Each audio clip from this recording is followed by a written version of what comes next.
Los mitos son necesarios, pero siempre son mentira.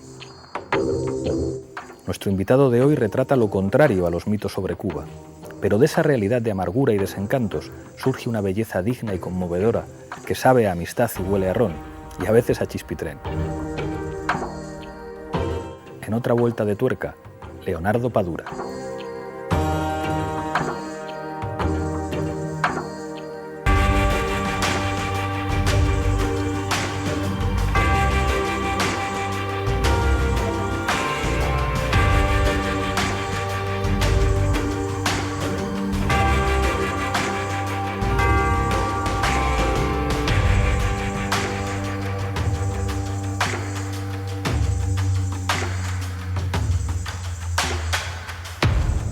Leonardo Padura, bienvenido a otra vuelta de tuerca. Muchas gracias por la invitación, Pablo. Muchas gracias. En este programa nos gusta siempre empezar por la infancia. Yo quiero preguntarte por ese Leonardo niño, hijo de un masón como Martí, con una madre muy católica. En La Habana, digamos que empieza la revolución. ¿Qué recuerdos tienes de esa primera infancia? Te puedo decir que tuve una infancia muy feliz, muy feliz. Yo vivo en un barrio que está en el sur de La Habana, se llama Mantilla, está en lo que era la vera del Camino Real que conducía de la costa norte a la costa sur de La Habana. La Habana es muy estrecha, la parte esa de la isla es muy estrecha. Y en ese barrio nació mi bisabuelo, mi abuelo, mi padre, nací yo, vivo en la misma casa donde nací. Y a los 5 años ya yo andaba por la calle jugando béisbol. Teníamos solamente 2 prohibiciones que eran inviolables. Una, no cruzar la calzada. La calzada es la avenida del barrio porque podía ser peligroso. Y la otra, no responderle nunca a una persona mayor que te regañara aunque no tuviera razón. Esas eran las 2 normas. El resto era absoluta libertad. Y me crié ahí con mis amigos. Fui a la iglesia hasta los 7 años. A los 7 años le dije a mi madre, no vengo más los domingos a la iglesia. Los domingos yo quiero estar con todos esos negros amigos míos jugando pelota, que es lo que a mí me gusta. Y es lo que hice durante toda mi niñez y mi adolescencia, hasta que me di cuenta que no iba a ser un buen jugador de béisbol. Y ahí en Mantilla hice esas primeras amistades, de las cuales conservo muchas. Algunos viven en el barrio, otros viven en otras partes de La Habana, otros viven en cualquier parte del mundo. Sabes que hay cubanos por todas partes, pero mantenemos una relación de complicidad muy estrecha porque realmente vivimos una etapa muy bonita en la que aprendí cosas fundamentales de mi vida. Tú mencionabas las características de mi padre masón, mi madre católica. De los masones yo aprendí algo desde niño, y es el concepto de la fraternidad. La logia del barrio está a 2 cuadras de mi casa, y los masones los viernes, el día que había sesión, pasaban por mi casa. Mi madre preparaba un café, se tomaban un café, se sentaban ahí en el portal con mi padre a conversar un ratito antes de irse a la logia. Y allí había 2 personajes que a mí me resultaban especialmente atractivos. Tenían algo. Uno era un señor muy negro, muy negro, muy negro, que vestía guayaberas blancas impolutas, era médico, el doctor Becker. Siempre supongo que era descendiente de jamaicanos. Y había otro señor al que yo admiraba por otra razón. Era un hombre muy blanco, de pelo rojo, parecía un escocés pecoso, y era el basurero del barrio. Y yo lo admiraba mucho porque tenía una habilidad enorme para los tanques de 55 galones, conducirlo con una mano, algo que era típico de los basureros en aquella época. Y allí en ese portal de mi casa, ese señor que era basurero blanco y ese señor que era médico negro, se trataban de hermanos y eran iguales. Y aprendí qué cosa era el concepto de la fraternidad ahí. Y con mi madre aprendí que para ser católico, para tener una creencia religiosa, no tienes que participar todos los días de los ritos, no tienes que ir todos los días a la iglesia, sino que tienes que creer realmente en eso. Yo soy ateo.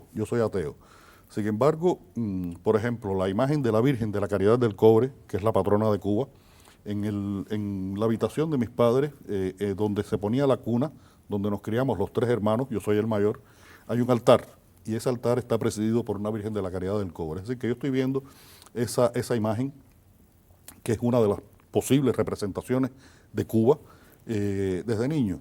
Y recuerdo, te digo, soy ateo, cuando fue el Papa Wojtyla a Cuba y por fin coronó a la Virgen, que fue una petición que habían hecho los veteranos del Ejército Libertador cubano en los años 20, se le había concedido la coronación de la Virgen y no se había hecho. Cuando yo vi ese acto allá en Santiago de Cuba, en El Cobre, que es donde está el pequeño pueblo donde está el santuario de la Virgen, empecé a llorar de una manera que era incontrolable, porque era una emoción como de sentir que se le estaba reconociendo algo importante a mi país. Y creo que todo eso viene de esa niñez en ese barrio de la periferia de La Habana, donde se decía una frase que caracterizaba un poco esta vida que tenía muchas satisfacciones ahí en ese lugar. Cuando se iba a ir al centro de la ciudad, a la zona comercial, se decía ir a La Habana, como si nosotros no viviéramos en La Habana. Te lo he leído eso también. Hay un sitio que los que te hemos leído, digamos, nos entusiasma, que es el sitio de tu preuniversitario, La Víbora. La Víbora. Te quiero preguntar por ese ambiente y por el ambiente de la universidad. En unos años muy convulsos, seguramente la condición de posibilidad del desencanto es la ilusión. No sé si exagero al hablar de ilusión al referirme a aquellos años en los que tienes 16, 17 y luego eres universitario. Sí, a ver, yo creo que el mejor momento de mi vida fue esos años del preuniversitario. Estábamos entre la adolescencia y la primera juventud, 15, 17 años, 18 años. Conocí entonces a otro grupo de amigos, porque este preuniversitario que estaba en ese barrio que tiene Eliseo Diego, el gran poeta cubano, decía, qué mujer, porque ese barrio se llama La Víbora. La Víbora. Y ahí se hacía un concentrado de distintos municipios de la ciudad en el Instituto Preuniversitario. Entonces conocí otros amigos y fue una etapa muy bonita, la etapa de las primeras novias, en fin. Y fue el momento en que empecé a tener un primer interés por la literatura gracias al bibliotecario que trabajaba en el preuniversitario. Un tipo muy civilino en el mejor sentido de la palabra, porque tú ibas a pedir un libro a la biblioteca y siempre te tenías que ir con 2. Él buscaba la manera de que tú te fueras con 2 libros y después te hacía preguntas. Era un personaje y a mí, bueno, mis primeras lecturas orientadas se las debo a este señor. Jugué mucho béisbol también en esa etapa, todavía creía que podía ser jugador de béisbol. Y cuando terminé los estudios preuniversitarios ya me di cuenta que no iba a ser buen jugador de béisbol y quise ser cronista deportivo. Quise estudiar periodismo para escribir sobre béisbol. Pero tú sabes que Cuba es un país socialista y en los países socialistas existe la planificación. Y alguien había planificado que en Cuba ya había suficientes periodistas y ese año la Escuela de Periodismo de la Universidad de La Habana no abrió. No ofreció plazas. Por eso es que termino estudiando filología y mi vida se cambia. Encuentro un grupo, otro tercer grupo de amigos, algunos de los cuales ya escribían, y empecé a escribir, Pablo, por sentido competitivo. Como yo había jugado tanto béisbol y era tan competitivo, dije, bueno, si estos escriben, yo también escribo. Y así fue que empecé a escribir. Y fue una etapa... era una etapa muy compleja en Cuba, porque fue esos años 70 que ya están calificados como el quinquenio o el decenio gris o negro de la cultura cubana. Había, imagínate, por cuestiones de carácter sexual, religioso, ideológico, estaban marginados escritores como José Lezama Lima o Virgilio Piñera, pintores como Raúl Martínez, cineastas, en fin. Pero en la universidad estábamos como en una especie de nicho, y fue la época en la que yo tuve que hacer 2 carreras. Tuve que hacer la carrera académica y la carrera de las lecturas, porque como yo había estado jugando béisbol, había leído muy poco y mis compañeros habían leído mucho más. Y es una etapa, además, muy importante del desarrollo de la literatura en lengua española, porque era el momento en que se estaban publicando las novelas del boom.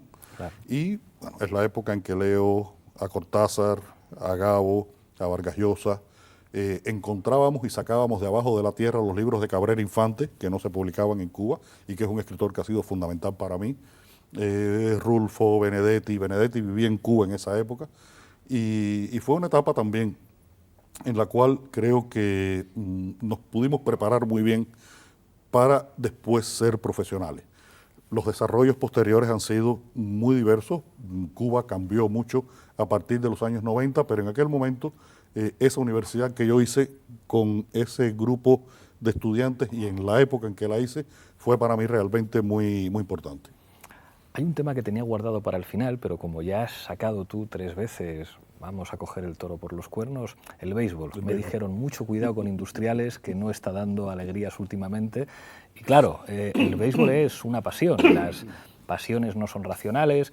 He leído que el único texto que de verdad te han censurado en Cuba fue uno que escribiste contra los Industriales, diciendo que estaban jugando muy mal, y eso poco menos que creó disturbios en algunos lugares en la isla que dijeras esas cosas. ¿Qué representa el béisbol para entender algo que estoy comprobando, porque lo has sacado tú varias veces, digamos, la dimensión pasional y racional de Leonardo? A ver, si viste en la ceremonia de recibimiento del premio Princesa de Asturias, yo quise llevar a ese momento a Cuba. Y bueno, una bandera es una cosa un poco demasiado fuerte, ¿no? Y dije, bueno, pues voy a ir con una guayabera cubana hecha en Cuba. No la voy a comprar ni en Panamá ni en México. Quiero que sea cubana, hecha en Cuba, y una pelota de béisbol. Y la pelota de béisbol para mí representa a Cuba, primero por mi afición, por mi amor por el béisbol, por mi deseo de haber sido jugador de béisbol, y segundo porque a pesar de que es un deporte que se crea en los Estados Unidos, se cubaniza muy rápidamente. Lo traen un grupo de jóvenes aristócratas cubanos que estudiaban en universidades de Boston, Nueva York, Filadelfia. Pero cuando esos aristócratas llegan a Cuba y traen el béisbol como un deporte moderno, un deporte que viene del país modélico en aquellos momentos, recuerda que Cuba en esos momentos era colonia de España. Y estamos hablando de una España del siglo XIX, un país sumamente atrasado, casi medieval. Y la gente buscaba lo moderno, quería modernizar en un país además que estaba en una etapa de crecimiento económico muy importante, Cuba. Pero ese grupo de jóvenes ricos, cuando empiezan a jugar el béisbol, después necesitan otros 20 y después necesitan otros 20, y cuando llegaron a 80, pues ya había algunos que no lo eran, y cuando llegaron a 100 había negros y mulatos. Y el béisbol fue un punto de coincidencia democrática, étnica, muy importante en la vida cubana. Además, se hacía ese espectáculo en forma de verbenas. Iban orquestas que tocaban el danzón, que es el ritmo nacional cubano, y las orquestas danzoneras, los músicos eran negros y mulatos. Es decir, que el béisbol fue un espejo, un crisol de lo que sería y de lo que es la nacionalidad cubana. Y un dato interesantísimo es que en la Liga Profesional de Béisbol de Cuba, desde el año 1900 admitieron a los negros. En Estados Unidos se demoró 50 años en que los negros pudieran participar en las grandes ligas. Y el béisbol tiene que ver con la identidad cubana a lo largo de... ha estado muy presente, muy visible en las manifestaciones de la identidad cubana, incluso en la forma de hablar. En la forma de hablar tenemos toda una serie de frases que si yo las digo aquí en España la gente no me entiende. Si te digo, oye, me pusiste en 3 y 2, eso quiere decir que me pusiste en una situación difícil y que tengo una sola oportunidad. Y yo soy del equipo de la capital, de ese equipo. Bueno, yo nací en el año 55, la estructura del béisbol en Cuba cambia en el año 61, 62, desaparece el profesionalismo, surgen estos equipos, y ahí yo me hago fanático del Club Industriales. Y he sido fanático de ese club toda la vida. Había 2 o 3 jugadores de aquella época, Por cierto, logré mi sueño de escribir sobre béisbol después trabajando como periodista y entrevisté a muchos de esos jugadores que cuando yo era niño los veía jugar y quería ser como ellos. Y hace unos años, pues los industriales estaban de capa caída y yo escribí una crónica diciéndoles horrores. Una crónica escrita desde el dolor, Pero había en esos momentos una campaña para rescatar la imagen de los industriales. Y vinieron a verme a la casa para decirme que no me iban a publicar, pero vinieron a la casa a decírmelo que no me iban a publicar una crónica sobre el béisbol, que era mi dolor. Pero últimamente me ha pasado algo que es una de las sensaciones más raras que he tenido. Y es que este año yo renuncié a mi afición a los industriales y me hice matancero.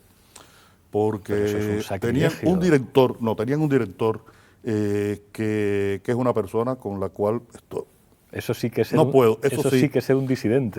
Un disidente, pero y se formó un rollo en las redes sociales. Decían, Padura ya no es de los industriales.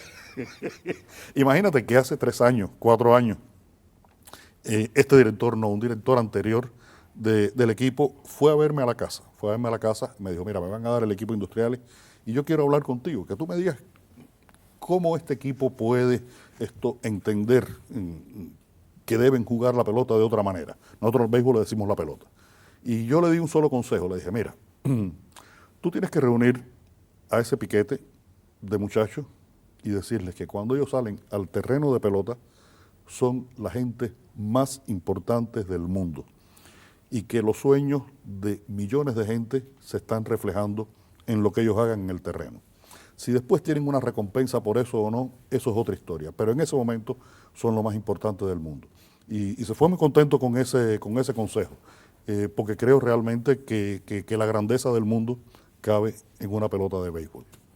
Hay otro elemento de la identidad cubana que está presente en tus libros a través de un personaje, uno de los amigos de Conde, Carlos y su minusvalía, que es Angola.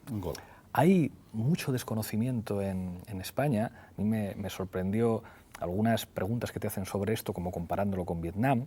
Recuerdo cuando Mandela es elegido presidente de Sudáfrica, mucha gente en España no entendía por qué estaba todo el rato Fidel Castro a su lado.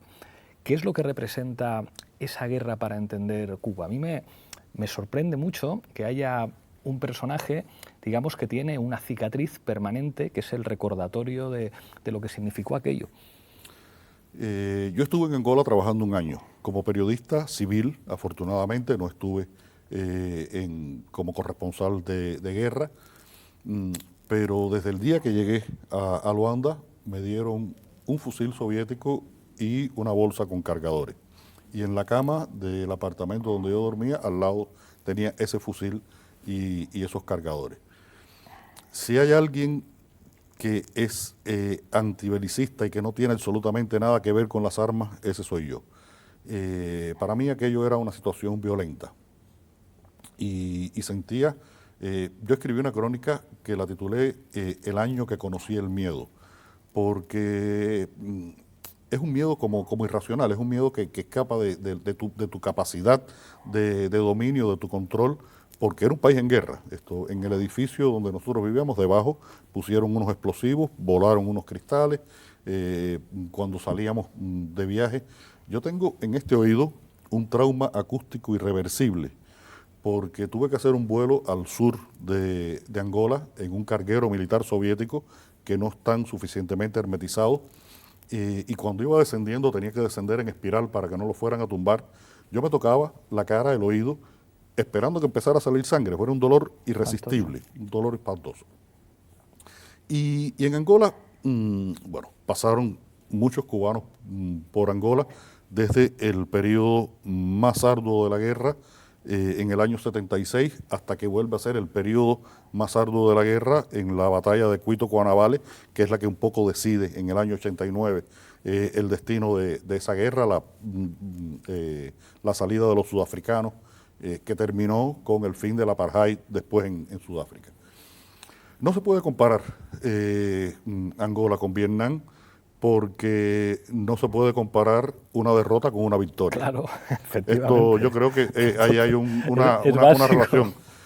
Algunos imperialistas se preguntan ¿por qué ayudamos a los angoleños? ¿Qué intereses tenemos nosotros allí? Ellos están acostumbrados a pensar que cuando un país hace algo es porque está buscando o petróleo, o cobre, o diamante, o algún recurso natural. No. Nosotros no buscamos ningún interés material y los imperialistas es lógico que no lo entiendan. Porque seguían por criterios exclusivamente chauvinistas, nacionalistas, egoístas. Estamos cumpliendo un elemental deber internacionalista cuando ayudamos al pueblo de Angola. Después yo trabajaba en el periódico cuando repatriaron a los muertos cubanos de Angola. Lamento no poder decirte la cifra, debe estar en internet, cualquiera la puede buscar. La cifra de muertos cubanos en Angola es ridículamente baja para 15 años de guerra. Y la mayoría de los que murieron por enfermedades o por accidentes. La menor cantidad fue en acciones militares. Hubo, por supuesto, muertos en acciones militares.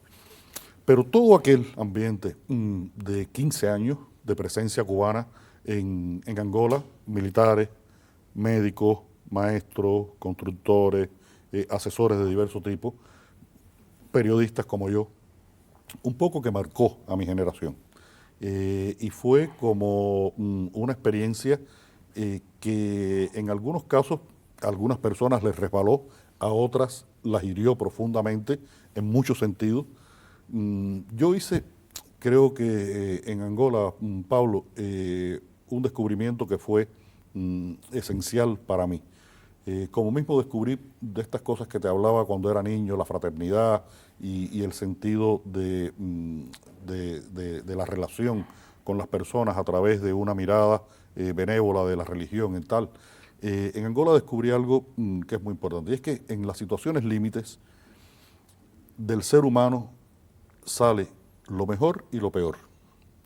Y vi de las actitudes más mezquinas entre los cubanos allí en Angola, y vi de las actitudes más hermosas y más altruistas en las relaciones personales y en de todo tipo. Y creo que eso de alguna manera me enseñó a entender algo de la condición humana que después he tratado de reflejar en mis libros. Te quiero preguntar por el... Es muy difícil concretar esta pregunta, pero por el ambiente en Cuba para ser escritor y periodista en los años 80 y su contraste con lo que significa la desaparición del bloque soviético y una crisis económica sin precedentes. Digamos, desde una posición, entiendo que enormemente incómoda. No, si a ti te parece que es difícil hacer la pregunta, te podrás imaginar la respuesta, cómo puede ser. Mira, en los años 80, en Cuba había un movimiento cultural que tenía sus lados positivos y lados negativos, como todo. El lado positivo es que había un gran apoyo estatal a todas las manifestaciones culturales. El lado negativo es que no se discriminaba. Entonces, en Cuba cualquiera era escritor. Había escritores que publicaban, escritores aficionados, escritores de la Asociación de los Sordos, escritores deportistas. Aquello era, todo el mundo era escritor prácticamente. Se publicaban muchos libros, la mayoría no tenían demasiado valor, pero mi generación, que es la que empieza a publicar en esos años, tiene la posibilidad de encontrar un espacio de expresión. El cine cubano en esos años también produce muchas más películas que en los años anteriores. Se valora, por ejemplo, que el cine puede también hacer comedia. No había solamente que hacer cine épico de guerra y de la revolución. La muerte de un burócrata, por ejemplo. Sí, las películas de Juan Carlos Tabillo y tal, que se hicieron en aquellos años anteriores a Fresa y Chocolate. Y yo trabajaba en un periódico que se llama Juventud Rebelde, y trabajé 6 años en ese periódico. Yo llego a ese periódico proveniente de una revista que se llama El Caimán Barbudo. El Caimán Barbudo. El Caimán Barbudo era en aquellos momentos la revista cultural de la juventud cubana. La dirigía la Juventud Comunista, igual que el periódico Juventud Rebelde. Y ahí hubo un cisma en el cual se produjo una explosión, y otro compañero y yo terminamos en Juventud Rebelde, donde llegamos con el cartel de problemáticos ideológicos para ser reeducados en el periódico.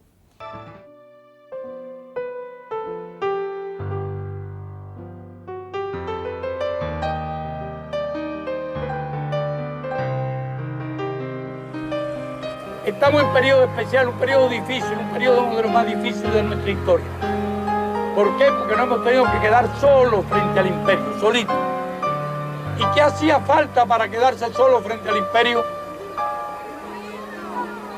Había falta unidad, pero hacía falta valor, hacía falta patriotismo, habría falta espíritu revolucionario. Un pueblo débil, un pueblo blandengue, un pueblo cobarde, se rinde y vuelve a la esclavitud. Pero un pueblo digno, un pueblo valiente como nosotros no se rinde y no vuelve jamás a la esclavitud. Bueno, el resultado fue que a los 3 meses ese compañero y yo éramos los que escribíamos los grandes reportajes de la página dominical del periódico, porque el director del periódico dijo, tengo que aprovechar a estos dos que me han llegado y que vienen con una visión distinta, y él quería cambiar el periódico. No miento, y lo he dicho muchas veces, si digo que tuve la posibilidad durante 6 años de escribir de lo que quería, cómo quería y cuánto quería. Cuando digo cuánto, te hablo incluso de la dimensión de los trabajos. Tengo textos que salieron en 3 entregas del periódico, 3 domingos consecutivos. Y se creó ahí un movimiento de un periodismo literario y de investigación muy interesante en Cuba. Todo ese movimiento en el año 90 desaparece. Lo primero que falta es el papel. Lo primero que los soviéticos dejan de mandar a Cuba es el papel. Y la primera crisis de que se habla es crisis de papel. Los periódicos ya no podían publicar esas cantidades que publicaban, desaparecen las posibilidades de la industria editorial, bueno, en fin.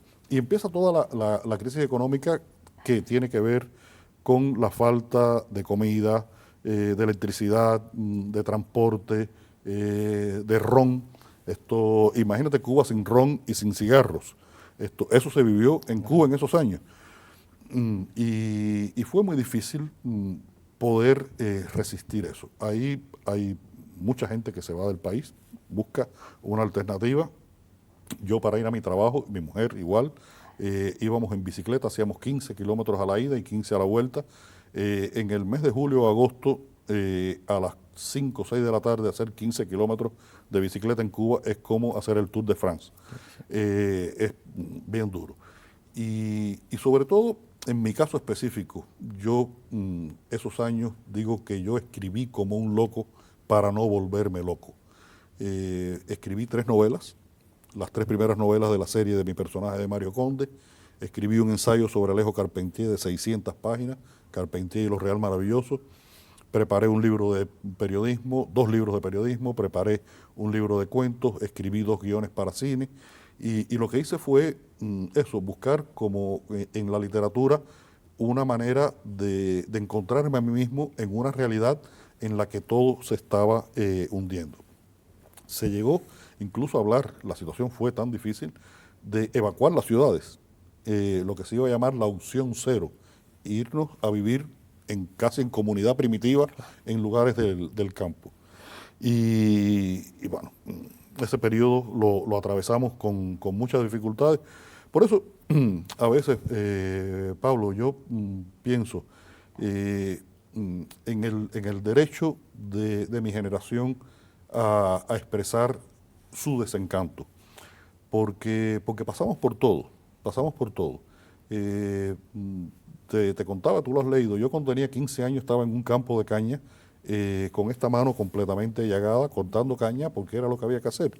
Y después estuve en Angola y después atravesé ese periodo especial en Cuba y lo vivimos y seguimos ahí. La mayoría de nosotros sigue ahí trabajando y escribiendo y haciendo las cosas que pueden hacer. Hay algo que supongo que te habrán, sé que te lo han preguntado muchas veces, y es que te quedas. Teniendo la oportunidad de no quedarte en Cuba, decides quedarte. Mantilla es una patria sentimental. Leí que describías el cortejo fúnebre de tu padre, que en 250 metros estaban los lugares fundamentales de su vida. No es un porqué, porque esa pregunta te la habrán hecho muchas veces. Digamos, ¿tan imposible te resulta desvincularte de tu barrio, de tu ciudad, de tu identidad? Yo tengo un sentido de porque pertenencia. También te he leído decir que hay cubanos que se van de Cuba pero están más en Cuba que nunca. O sea, que sus casas son como una especie de recuerdo vivo, de museo de La Habana, que se van de Cuba y se hacen más cubanos que nunca. Mira, cada vez que yo hablo con mis amigos que viven fuera de Cuba, en Miami, aquí en Madrid y tal, tengo un amigo que vive en Miami, por ejemplo, que le ha ido muy bien económicamente, tiene un buen negocio, le ha ido bien, y es mi amigo de jugar béisbol desde muchachos, es decir, que no me va a decir una mentira, y él me dice Leo, y él a cada rato me dice, Leo, tú ves todo esto que yo tengo, yo lo cambiaría por estar ahí en la esquina de mi casa tomándome un café en la cafetería de fulanito y comiéndome un mazarreal, que es un dulce muy barato cubano, y sabiendo que después nos íbamos a jugar pelota juntos. Es que el sentido de pertenencia del cubano es muy fuerte, y yo soy un enfermo de pertenencia.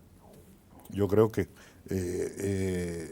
mira, sabes, yo tengo la ciudadanía española también, me lo dieron por un procedimiento honorífico que se llama Carta de Naturaleza. Y siempre digo ciudadanía y no digo nacionalidad, porque yo tengo una sola nacionalidad y esa es además inalienable. Y el hecho de pertenecer a la cultura cubana, de ser un cubano, de entender los códigos cubanos, es lo que me hace a mí ser el escritor que soy. En mis libros, lo habrás comprobado, puedo poner a Trotsky en Kazajstán, puedo poner a Rembrandt en el siglo XVII en Ámsterdam, o en esta novela puedo poner a un templario en San Juan de Acre. Pero todo parte y regresa a Cuba, y todo parte y regresa a la experiencia cubana, porque yo no puedo ser otra cosa que un escritor cubano. Y la relación con ese barrio es una relación que yo digo que es visceral. Mi mujer, que no es de allí, aunque es de una zona, es de La Víbora, que es una zona cercana, dice, yo no sé qué tú le encuentras a este barrio. Y le digo, nunca lo vas a saber porque no naciste aquí. Mi padre lo sabía y yo lo sé. Y por eso mi padre, cuando murió, lo que tú contabas, pidió que pasaran su cortejo fúnebre por los 5 lugares más importantes de su vida. Y entre uno y otro había 250 metros. Te podrás imaginar lo que puede significar ese sitio para nosotros. Y mi familia ha estado ahí toda la vida, hay algunos que viven en los Estados Unidos, mi hermano más pequeño vive en Miami. Mi apellido es un apellido de origen vasco y he averiguado con los Padura de acá de España, que por cierto me tratan de primo, dicen primo, y no hemos podido encontrar el primer Padura que cruzó el charco. Es decir, que es una familia cubana de por lo menos 5 o 6 generaciones y lo tengo, mira, en el ADN. El primer libro tuyo que se convierte en, digamos, libro de éxito mundial, el hombre que amaba a los perros. Yo recuerdo el encuentro con ese libro, hay un momento que me golpeó mucho, que es cuando Caridad Mercader mata al cachorrito. Yo vivo con mi compañera y con 3 perros, y ese momento me enfada porque es como, coño, por muy estalinista que sea Caridad Mercader, no hay derecho a hacerle eso a un cachorro. Se le puede hacer cualquier cosa al enemigo, pero hacerle eso a un cachorro me pareció demasiado. Y ese libro he leído después, que tiene, digamos, 2 orígenes. Uno, digamos, más macro, es el proceso de Ochoa. José Manuel Martín Meden tiene un libro entero escrito sobre las oscuridades de aquellos fusilamientos de altos mandos del ejército cubano, vinculado supuestamente con el narcotráfico, y por otra parte un viaje tuyo a México, que vas a Coyoacán y conoces la casa de Trotsky. ¿Por qué? O sea, ¿en qué momento? Yo había visto, antes de leer ese libro, un documental que conoces seguro, el documental que hace un paralelismo entre la vida de Trotsky y de Ramón. Asaltar los cielos. Asaltar los cielos. El de Criollo y López Linares. Que es tremendo, o sea, porque te coloca enfrente a... O sea, tiene, muy emotivo. ¿Por qué ese libro? O sea, ¿cuál es que además se convierte en éxito mundial y no es un libro fácil de concebir? O sea, ¿por qué la idea además viene, digamos, no solamente de la tensión que tú describes cuando ves la habitación en la que Ramón Mercader le clava el piolete en la cabeza a Trotsky, sino también con lo que había ocurrido, no sé si calificarlo como pérdida de inocencia de lo que habían representado aquellos procesos? Sí, no espero más nada. Que sí me corrompí, desgraciadamente. Se lo digo con toda honradez, la traición se paga con la vida. Mira, ese año 89 es un año clave para la historia de Cuba y para la historia del mundo. Es el año en que cae el muro de Berlín. 20 días antes de que cayera el muro de Berlín, yo estaba en la casa de Trotsky en Coyoacán. Era mi primer viaje a México y le pedí a un amigo que me llevara a Coyoacán pensando que Coyoacán era el sitio remoto donde vivían Diego Rivera y Frida Kahlo, donde Hernán Cortés había tenido su casa. Y bueno, se podía ir en metro, pero bueno, fuimos en el bochito, en el escarabajo, más destartalado que rodaba por las calles de México, fuimos allí a ese lugar. Y allí yo sentí una conmoción muy fuerte,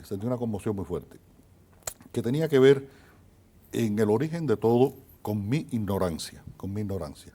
En la época en que yo estaba en la universidad, cuando se hablaba de la Revolución Rusa o del proceso comunista internacional y tal, la figura de Trotsky había sufrido el mismo proceso que en la famosa foto de la Plaza Roja, en la que está Lenin, Trotsky, Bukharin y el Photoshop que después va haciendo Stalin en la medida en que va matando a cada uno de esta gente.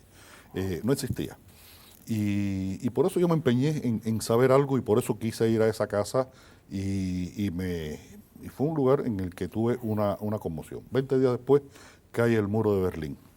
3-4 meses antes se habían producido estos procesos judiciales en Cuba contra un grupo de altos mandos del Ejército y del Ministerio del Interior ligados a varios delitos de corrupción, incluido el narcotráfico, probado lo del narcotráfico. Reuniones incluso con Pablo Escobar. Sí. Y aquello fue como una conmoción interna en el país,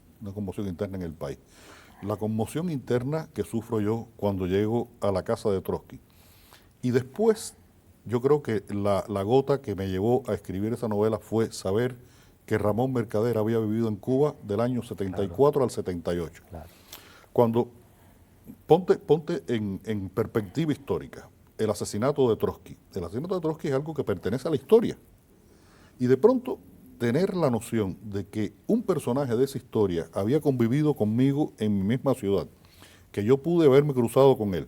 Bueno, el director de cine más importante que hemos tenido en Cuba, Tomás Gutiérrez Alea, lo conoció caminando por la calle y los perros de Ramón Mercader, los galgos rusos de los que yo hablo en la novela, aparecen en una película cubana, en la película Los Sobrevivientes. Titón, como le decíamos nosotros a Gutiérrez Alea, es una historia de una familia de la aristocracia cubana que triunfa la revolución, se encierra en su casa y dice, vamos a esperar a que esto pase. Y en ese momento en que todavía tienen el esplendor, Titón quería unos perros aristocráticos. Y un día va caminando por la calle y ve a este hombre con 2 galgos rusos. Los galgos rusos tienen el pelo color violeta, te podrás imaginar tú. Y dijo, estos son los perros que yo quiero. Me imagino que habrá tenido que pedir algunos permisos. En Cuba, Ramón Mercader era Ramón López. No se sabía y muchas personas. Y en la URSS fue enterrado como Ramón López. Y fue enterrado como Ramón López y hasta los años 90 no recuperó su apellido en su tumba en el cementerio de Cúncevo. Pero te podrás imaginar que mucha gente que tuvo alguna relación con él no supo quién era este hombre, porque entre otras cosas no sabíamos que Ramón Mercader existía, porque apenas sabíamos que existía Trotsky. Y toda esta ignorancia mía y las revelaciones de ciertos conocimientos creo que fueron los elementos que me llevaron a escribir esta novela. Y sobre todo porque tuve la noción de que el asesinato de Trotsky, que Stalin ya en el año 1940, empezada la guerra, insistiera y mandara a asesinar a Trotsky, fue como el punto de no retroceso de la perversión de esa utopía que Stalin destruyó. Es mi punto de vista. Yo creo que Stalin fue un personaje, tiene todavía sus defensores, un poco callados, pero tiene sus defensores en el mundo. Fue realmente el enemigo, no fue Trotsky, el enemigo fue Stalin. Mario Conde, te voy a hacer una confesión que es casi como la traición tuya a Industriales. Digamos, el el primer detective que me marca de verdad es Pepe Carballo, de Vázquez Montalbán. Tú has reconocido que es una de tus influencias. Yo conozco Barcelona por Pepe Carballo y he ido a Barcelona mucho tiempo, tuve una pareja en Barcelona, pero esa Barcelona, además, previa a las Olimpiadas del 92, que cambia por completo la ciudad, es una figura que te lleva de la mano. Pero me cae mejor Mario Conde. O sea, es muy buen tipo. O sea, la manera en la que cultiva la amistad es muy difícil no enamorarte, incluso pues de sus contradicciones. El hecho de que beba tanto, de que fume, su generosidad con los amigos. Luego te leeré alguna cosa, la relación con la gastronomía. Claro, Carballo es un gourmet, pero es un gourmet porque se puede permitir ser un gourmet. En cambio, Mario Conde disfruta de la comida de calidad cuando excepcionalmente aparece y ama mucho y quiere mucho. Entonces, ¿por qué es difícil no quererle? A ver, yo creo que la diferencia esencial entre Mario Conde y Carballo es su punto de vista de la realidad. Carballo tiene un punto de vista cínico de la realidad, claro, con toda su justificación, y Mario Conde tiene un punto de vista irónico. La ironía para Mario Conde es su escudo, y fíjate que casi siempre es verbal, o mental, cuando él trata de pensar en determinadas cosas, bueno, tiene ese punto de vista irónico. Es su escudo para poder atravesar una realidad que es muy compleja. La realidad cubana es muy compleja, puede ser incluso agresiva en determinados momentos. Hay instantes en que Mario Conde recorre La Habana y dice, esta ya no es mi ciudad. Eso creo que nos pasa a todos con el paso del tiempo, pero a Conde lo siente de una manera muy, muy peculiar. Este personaje yo lo creo en el año 1991 como policía. Tenía que ser policía porque para investigar un crimen de sangre en Cuba, esto tenía que ser policía. Pero empiezo a ponerle elementos de su humanidad, de su sensibilidad, de su inteligencia, de su relación con los otros, y me sale un antipolicía. Decido escribir 4 novelas, lo mantengo en la policía, esas 4 novelas, y en la cuarta Mario Conde deja la policía. No podía seguir siendo policía. Y ahora, en las novelas siguientes, vive de comprar y vender libros de segunda mano. Y establece una relación, para mí, muy importante con la mirada que yo tengo con respecto a la realidad cubana. Que es que incluso cuando era policía, y después ahora que no lo es, Mario Conde a mí me sirve para mirar Cuba, la realidad cubana, desde la perspectiva del hombre común. Y esa perspectiva del hombre común tiene que tener unos componentes, de esto que te hablaba de la pertenencia, esa sensibilidad, y tiene que tener sentir dolor, porque de una realidad que a ti te resbala, pues poco sacas. Tiene que ser una realidad que te resulte lacerante, y a partir de ahí es que sale esa visión de Mario Conde. Tenía que ser incorruptible porque él juzga a los corruptos, y ese es un elemento importante para él. Pero es un incorruptible que no es un esquemático. Puede ir a un bar clandestino, a tomarse unos rones y una cerveza, con sus amigos. Si hay un libro que está mal colocado y se lo puede robar, se lo roba porque quiere leer el libro, no es porque quiera robarse el libro, sino ese libro, coño, me interesa ese libro y está, en fin. Trato de humanizarlo y desde ese punto de vista humano dar una visión de la realidad esta cubana que hemos vivido. Es un personaje además muy generacional, muy de mi generación, que se completa con el grupo de amigos. Sin esa relación con la madre de su amigo, el que estaba en la silla de ruedas, ¿no?, herido en Angola, sin ese amigo, el amigo que se va a los Estados Unidos y que siempre está presente, el amigo que es historiador, todo ese grupo, el Conejo, Candito el Rojo, el que era un delincuente y ahora es casi un santo porque es un pastor protestante. Todo ese grupo de amigos le sirve para completarlo y para dar esa visión desde una generación que yo trato de ofrecer en mi novela de Conde. Vamos a la transparencia del tiempo. Aquí no hagamos spoilers, pero nos encontramos con un Mario Conde que va a cumplir 60 años, y eso es un drama además que va atravesando toda la novela y que es un drama además generacional, o sea que lo vincula con Tamara, con el conejo, con Carlos. ¿Hay de nuevo una crisis generacional en la manera de plantear ese conde que entra a la cuarta edad y dice lo mejor ya ha pasado y nuestras desilusiones podían ir a peor y están yendo a peor? O sea, hay un momento además, no quiero desvelar nada para que la gente, digamos, no le adelantemos nada, pero como promesas de ausencias que le rompen por dentro, digamos, es de nuevo una generación que dice, bueno, pues el desencanto, o sea, todo lo que aspirábamos a poder hacer, pues solamente nos quedan las ruinas de eso. Yo tengo un texto que titulé La generación que soñó con el futuro.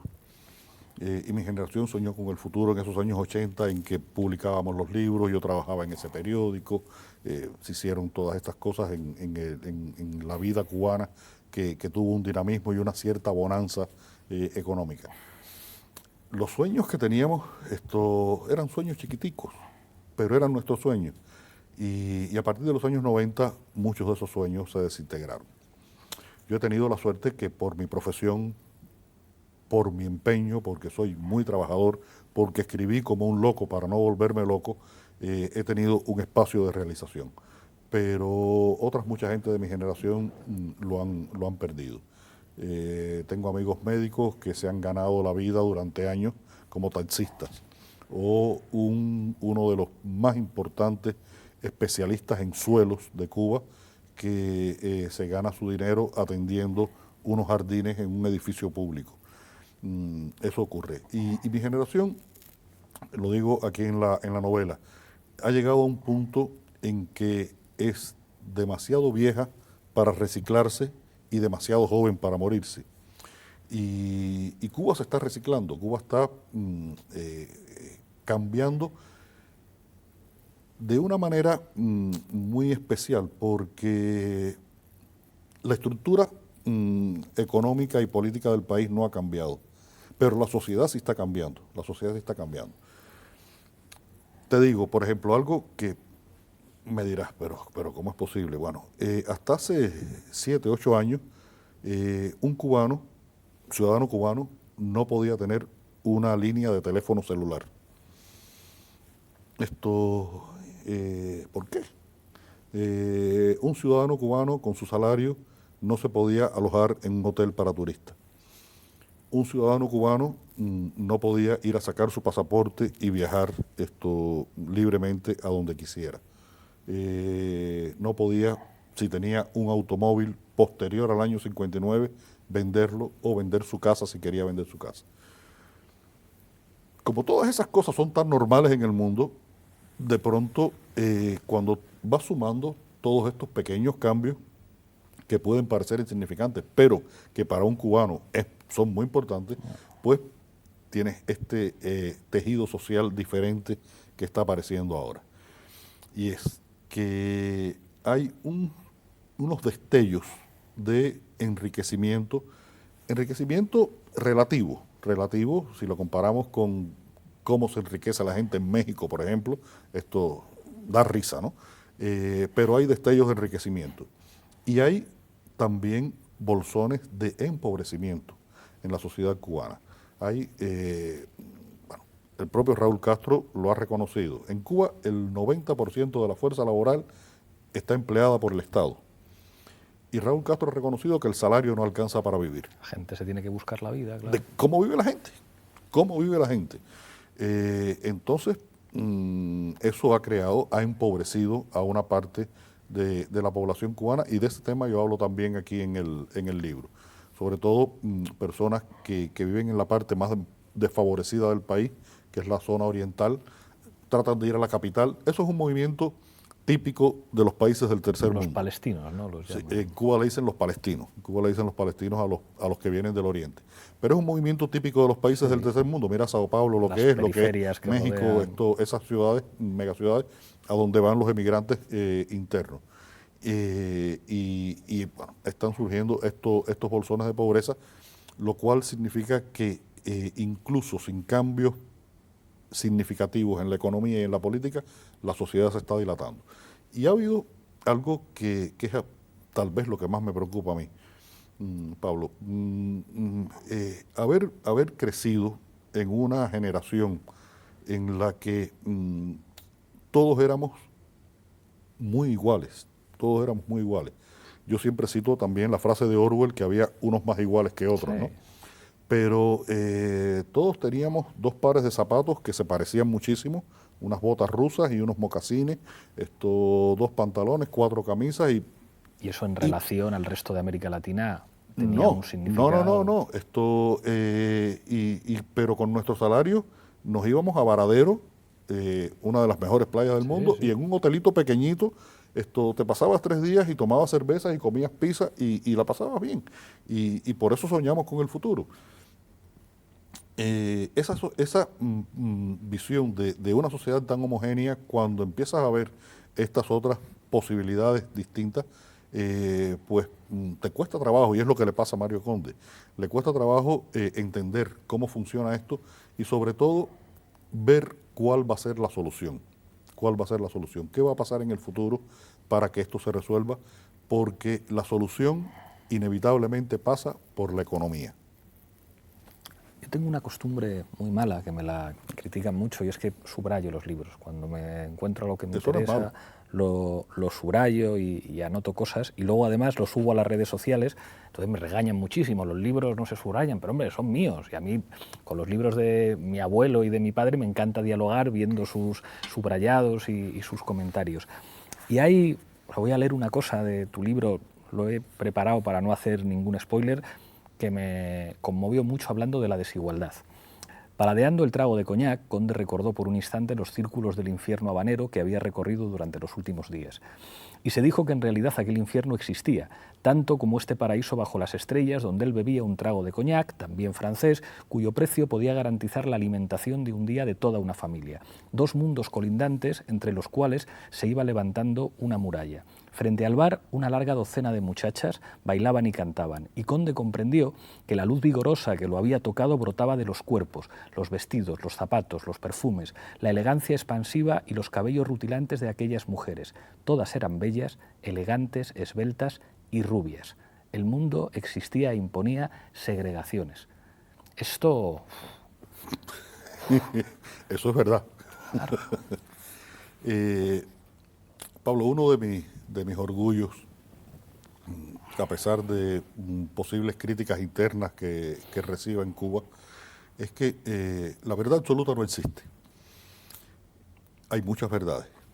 Y Conde y mis libros expresan una verdad. Y mi orgullo es que en esos libros no hay una mentira, porque la mentira sí es absoluta. Las verdades son relativas, pero las mentiras son... y no hay una mentira.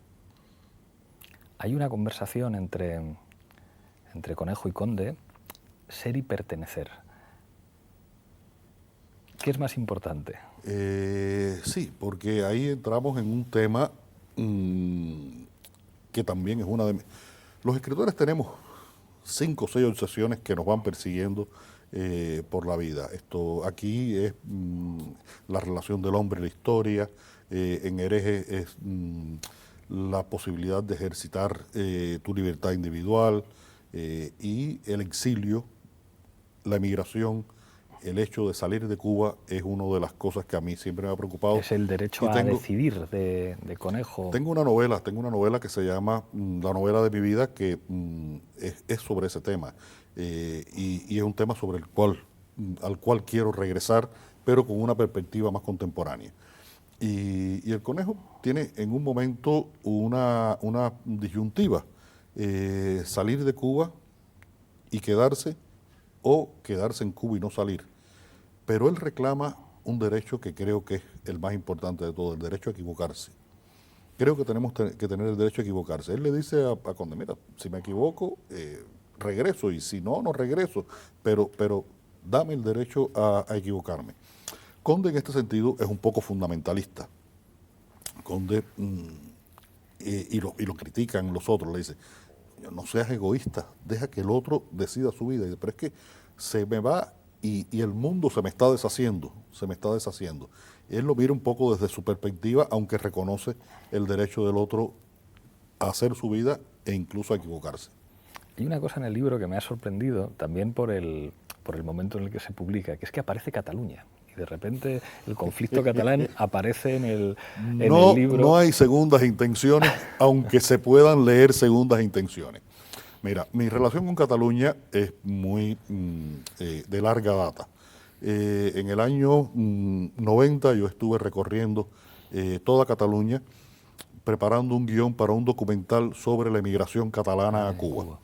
Ese documental se hizo, pero bueno, estuve en muchísimos lugares buscando todas estas relaciones de los americanos, no son indianos en el caso de los catalanes, le decían los americanos que habían regresado después de hacer fortuna, estos palacios, personajes que marcaron la vida de Barcelona como Chifré, claro, o que han marcado un sello de un conocimiento, de una relación como es la familia Bacardí.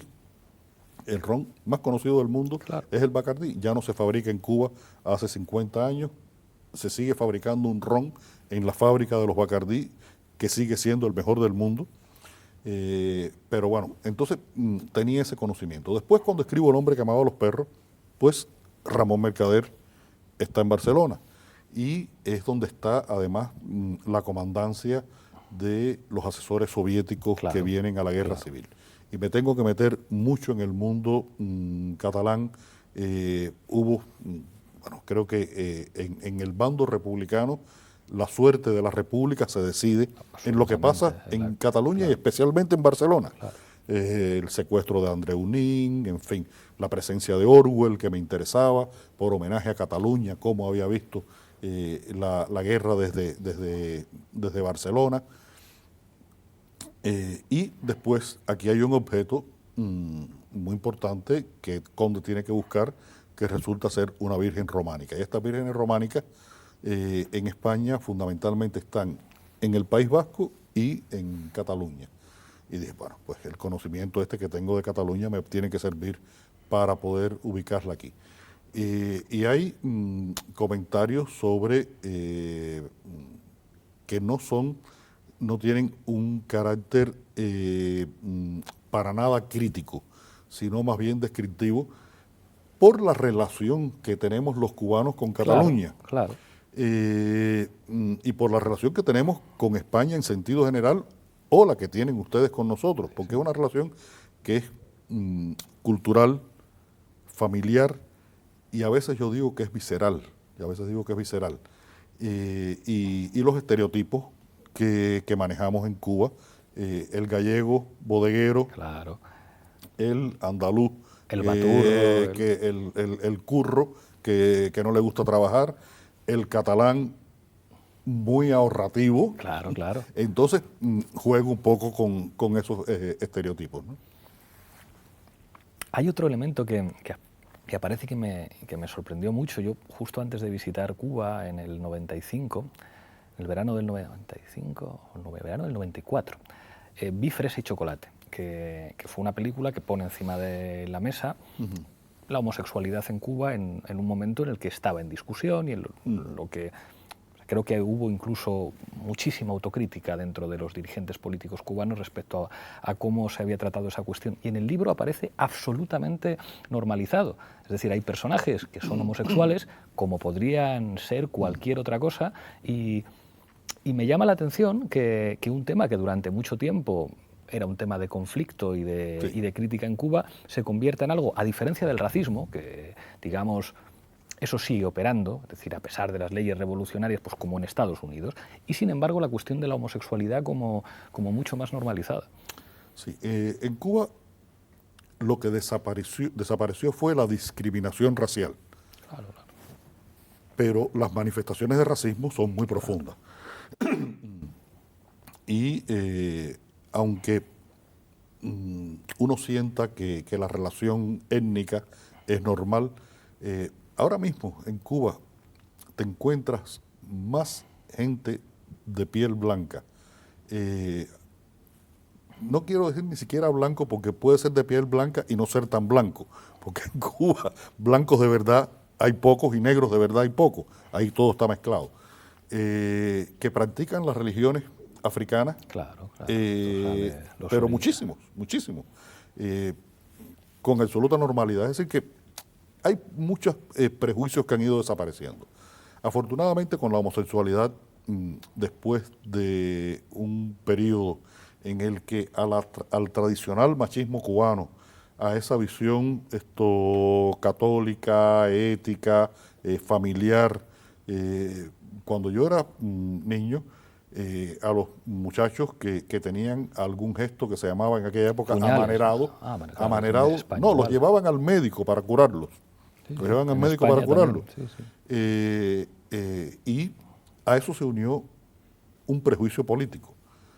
Si eras homosexual, no eras confiable políticamente. Y de ahí incluso llega a momentos tan álgidos como la marginación de Lezama Lima, Virilio Piñera, Reinaldo Arenas, en fin, toda esta gente que conoces y que son estos artistas cubanos importantes. A partir de la mitad de los 80 empieza a haber un cambio en la relación de el poder con la religión y con la homosexualidad. Con la religión primero creo que hubo algo que marcó el punto, que fue la entrevista que Frei Beto le hace a Fidel y la religión, y esto baja ese nivel de hostilidad que había, porque que hubiera un enfrentamiento con la Iglesia Católica es una cosa, pero que lo hubiera con los religiosos es otra. Claro. Y después con los homosexuales. Fresa y Chocolate fue importante. En la década del 90 cambia mucho la relación de la creación artística con respecto a los cánones anteriores, porque la propia crisis económica que se vive en el país hace que la industria cultural cubana prácticamente se paralice. Y esa paralización de la industria cultural cubana creó un espacio de libertad para los escritores, para los pintores, para los dramaturgos, para los cineastas. Y el director de cine más importante de Cuba pues decide hacer una película sobre un gay que tiene que irse de Cuba porque es gay. Y la película queda espléndidamente hecha, dirigida por Gutiérrez Alea y Juan Carlos Tavío, con Jorge Perú Gorría en el papel de Jorge Perú Gorría, que ahora es mi Mario Conde en el cine. En esto... Es mi Mario Conde en el cine, yo creo que está muy bien Pichi. Es demasiado guapo para ser Mario Conde. Eso le dicen. Ahora hablamos de ese tema. Pero bueno, creo que el hecho de que además la película se convierta en un éxito internacional, gana el Goya, llega nominada a los Oscars, pues fue como una explosión, fue una puerta que se abrió y nos las abrió nada más y nada menos que Tomás Gutiérrez Alea con su prestigio y su talento. Vamos llegando al final.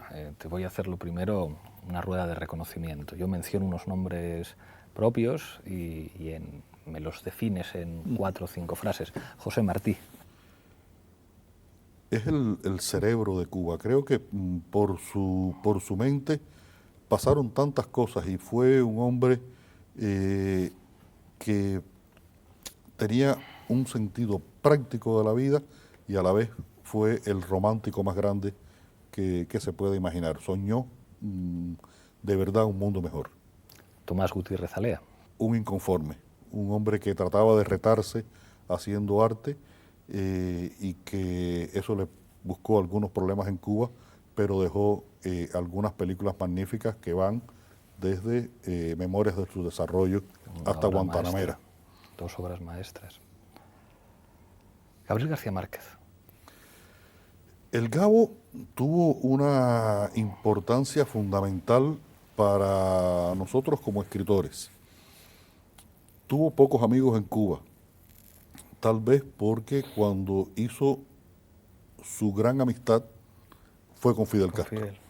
Pero bueno, él, por ejemplo, él fue muy cercano del poeta Eliseo Diego y de su hijo, Lichi Diego. Yo lo conocí 2 o 3 veces, hablé con él, muy poco. Y un poco me recuerda esa relación que tuvo Hemingway con Cuba. Es decir, él estaba muy cerca, pero no tan cerca. Mario Vargas Llosa. Mi maestro en muchos sentidos de la literatura. Yo lo he dicho públicamente, cada vez que voy a empezar a escribir una novela me leo Conversación en la Catedral. Creo que es una lección de cómo se debe escribir un libro y ahora me estoy leyendo por no sé cuántas veces La Guerra del Fin del Mundo. Gioconda Belli. Gioconda, primero hay que mirarle la cara. Gioconda es una persona de las más simpáticas, de las más cariñosas, de las más amables que existe. Tenemos una relación muy bonita. Ella me dice a mí Leonardito y a mi mujer le dice Lucita. Esto te podrás imaginar. Paco Ignacio Taibo. Paco me abrió una puerta importante al conocimiento de la novela policíaca contemporánea. Gracias a él recibí los primeros libros de esta generación de escritores a la que yo me incorporo. Yo soy un poco el más joven de esa generación: Vázquez Montalbán, Andreu Martín, Juan Madrid, Paco, Ramírez Heredia y escritores de otras lenguas. Yo vine la primera Semana Negra como periodista. Él gestionó esa invitación. No podía ser de otra forma, yo no tenía un centavo para poder venir. Y de esa Semana Negra yo creo que surgió la idea de escribir algo que terminó siendo la primera novela de Mario Conde. Ha salido ya muchas veces Manolo Vázquez Montalbán. Manolo, yo lo considero la generosidad. No solamente aprendí muchísimo de él leyendo sus novelas de Carballo, libros como La autobiografía del general Franco, que me parece un libro espectacular, poder meterse en la cabeza de Franco y escribir esa novela. La novela de él que más me gusta y que ahora que tú lo dices, nadie se ha dado cuenta que aquí hay un homenaje a ella, El pianista. El pianista, recuerda que es una novela que se cuenta hacia atrás. Y aquí hay una historia que se cuenta hacia atrás. Es verdad. Es un homenaje marcado a Manolo, que siempre fue un tipo muy generoso. Cada vez que pasaba por Cuba, cuando fue a escribir el libro sobre la visita del Papa a Cuba, yo lo ayudé en lo que pude, le presenté gente y bueno, lamenté muchísimo su muerte. Había una revista en Cuba en la que yo había trabajado y había jurado que nunca volvía a publicar nada en esa revista. Y me llamaron y me dijeron, tú eres el que tienes que escribir algo de Vázquez Montalbán. Y dije, bueno, pues Manolo, voy a hacerlo. Y lo hice. Y la última de esta lista, Lucía López Col. Bueno, Lucía, este año cumplimos 40 años de relación. Yo tengo 62, será cuando tenga 63, tenía 23 años. Lucía tenía 18, iba a cumplir 19. Hemos vivido toda la vida juntos. Es la persona que me da estabilidad, es mi espíritu crítico. Yo soy impulsivo, ella piensa las cosas 2 veces, me regaña siempre, con razón. Es mi primera lectora, muy buena lectora. Es mi compañera de trabajo en las cosas del cine, en los guiones. Tiene habilidad para hacerlo. Y sobre todas las cosas, creo que la frase está demasiado manida, pero creo que en este caso funciona. Es realmente mi alma gemela. Y ya solamente nos queda el cuestionario. Un maestro para ti. Antes mencionabas a Vargas Llosa, pero... Es que, mira, Alejo Carpentier, que era un escritor muy sabio, decía, los escritores no deben reconocer sus influencias. Y yo las reconozco todas. Y sería injusto si mencionara un maestro.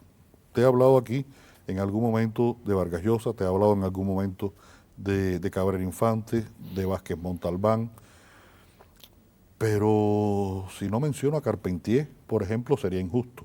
Si no menciono a Rulfo, sería injusto. A Hemingway, a Salinger, a John Dos Passos, a John Updike, a Camus. Yo soy del equipo de Camus más que de Sartre. Creo que que he aprendido de todos y a todos le debo, y si soy algo, se lo debo a esas personas que me han enseñado qué cosa es la literatura, cómo se escribe la literatura y qué cosa es el reto para el escritor. Un referente político.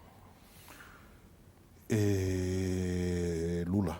Lamentablemente lo que ha ocurrido con Lula, creo que ha sido el político que en los últimos años más he admirado y al que obligué a leerse las 600 páginas del hombre que amaba a los perros. Dilma se leyó la novela, llegamos nosotros a Brasilia, nos invitó a un almuerzo y me dijo, si ves a Lula, Lula te va a decir que ha leído el libro, pero es mentira, no se lo ha leído. Cuando lo vi, pues sí se lo había leído y tuvimos una conversación muy interesante a partir de su lectura del hombre que amaba a los perros. Un libro de referencia.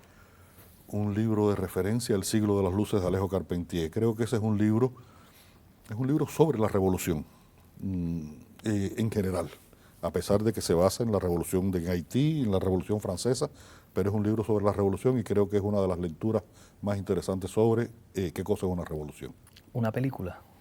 Cinema Paradiso, es la película que más me ha hecho llorar Tornatore. en mi vida. Tornatore me hizo llorar, pero que no podía parar de llorar. Y por último, una canción. Proud Mary, igual que Conde, interpretada por Creedence. Pues estamos llegando al final, ya solo me queda entregarte la taza de la tuerca y pedirte que brindes por lo que quieras. Qué bien, una tuerca virada al revés. Pues brindemos porque siempre sea posible dar otra vuelta de tuerca. Yo creo que la vida muchas veces lo necesita. Muchísimas gracias. Gracias, Pablo. Gracias.